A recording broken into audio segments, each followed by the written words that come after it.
Delhi IAS coaching centre कांड का UP से कनेक्शन सामने आया है।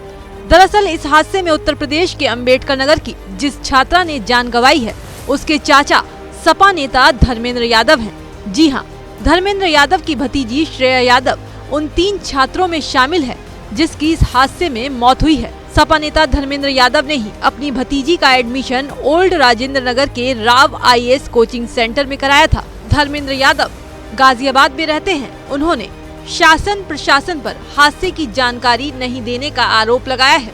देखिए, मुझे अधिकृत तौर पे तो ना कोचिंग सेंटर से कोई जानकारी मिली, ना प्रशासन या पुलिस की तरफ से कोई फ़ोन आया। लेकिन मैं न्यूज़ देख करके खुद ही जा करके वहाँ पे अप्रोच किया। तो वहाँ पहुँचने के बाद डीसीपी साहब थे मेरे ख्याल से। जब नाम पूछा उन्होंने मेरा, मैंने बच्ची का नाम बताया, तो बोले कि एक बार आप जो है आरएमएल में जाकर देख लीजिए। तो रात तकरीबन 2:30 बजे मैं यहाँ आ गया था। तो मोचरी में 3 बच्चों की डेड बॉडी रखी थी, 2 बेटियां थी और एक लड़का था। तो उससे मैंने कहा कि मैं एक बार मुझे चेहरा दिखा दो, मैं पहचान लूँ। तो बोला सर ये पुलिस केस है, हम दिखा नहीं सकते। फिर बोला एक पेपर है मेरे पास, आप उसको देखना चाहें देख लें। तो उनमें 3 बच्चे थे, एक श्रेया यादव भी नाम लिखा हुआ था। तो फिर मेरी इतनी हिम्मत नहीं हो रही थी मैं उसके अंदर जाकर देखूँ भी, मेरी स्थिति ऐसी नहीं थी। फिर मैं बाहर आके गाड़ी में बैठ गया। फिर सुबह तकरीबन 6 बजे 6:30 बजे के बाद दोबारा गया मैं। तो मैंने कहा भैया आप तो दिखा दो, रात में तो आप मना कर रहे थे, रात में नहीं दिखा सकते। तो बोले अभी जब तक पुलिस नहीं आएगी, आईओ नहीं आएंगे, तब तक हम नहीं दिखा सकते। श्रेया यादव के चाचा ने अपना दर्द बयां करते हुए ये भी कहा कि कोचिंग मालिकों के खिलाफ केस दर्ज कर सख्त कार्रवाई होनी चाहिए ताकि दोबारा इस तरह के हादसों में किसी की जान न जाए, क्योंकि एक जान की कीमत वही जानता है जो बच्चों को पालता है। देखिए मैम, ऐसा है कि इस तरह की घटनाएं जब होती हैं, मतलब किसी वजह से किसी की जान चली जाए, बिना किसी कारण की जान चली जाए किसी की, मतलब बदइंतजामी से, और एक जान की कीमत तो वो जानता है जो माँ बाप जिस बच्चे को पैदा करते हैं, पालते पोसते हैं, बड़ा करते हैं, तो उसकी पीड़ा तो वही जानते हैं। अब जो सिस्टम की जिम्मेदारी है, वो सिस्टम को अपने जिम्मेदारी को लेना चाहिए।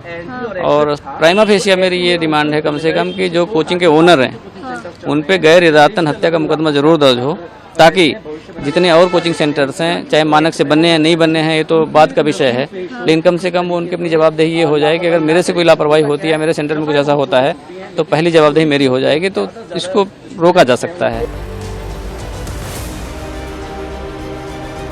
वहीं कोचिंग हादसे में जान गंवाने वाली यूपी की श्रेया के घर वालों का रो रो कर बुरा हाल है। बताया जा रहा है कि श्रेया यादव के पिता अंबेडकर नगर में दूध बेचकर बेटी को दिल्ली में पढ़ा रहे थे और उनका सपना था कि एक दिन बेटी पढ़ लिख कर आईएएस अधिकारी बनेगी, लेकिन कुदरत को कुछ और ही मंजूर था। सरकार से हम सबसे बड़ी मांग की है कि ऐसे संस्थानों को बंद कर दिया जाए जो बच्चों को हमारे बच्चे हमारा भविष्य है, हमारे भविष्य के साथ वो लोग खिलवाड़ करते हैं पैसा कमाने के लिए।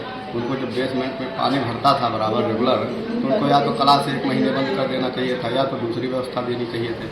बता दें कि दिल्ली नगर निगम ने राजेंद्र नगर में हुए हादसे के बाद अब कार्रवाई शुरू कर दी है।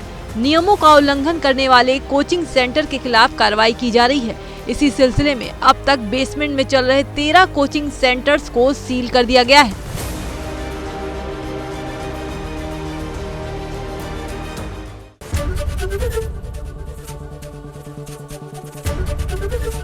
एबीपी गंगा, खबर आपकी, जुबान आपकी।